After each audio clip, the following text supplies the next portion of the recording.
নমস্কার। প্রশ্ন, কবি রবীন্দ্রনাথ ঠাকুর। মা গো, আমায় ছুটি দিতে বল, সকাল থেকে পড়েছি যে মেলা। এখন আমি তোমার ঘরে বসে করবো শুধু পড়া খেলা। তুমি বলছো দুপুর এখন ছড়ে, না হয় যেন সত্যি হলো তাই। একদিনও কি দুপুর বেলা হলে বিকেল হলো মনে করতে নেই?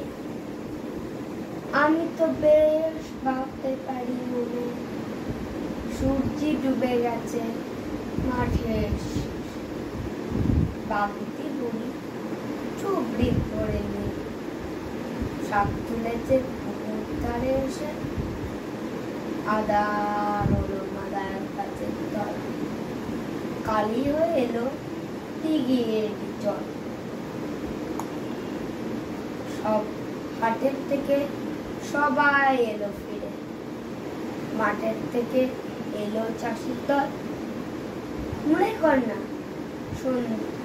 পুত্র সাদের তারা, মনে কর না সন্ধে হলো যেন।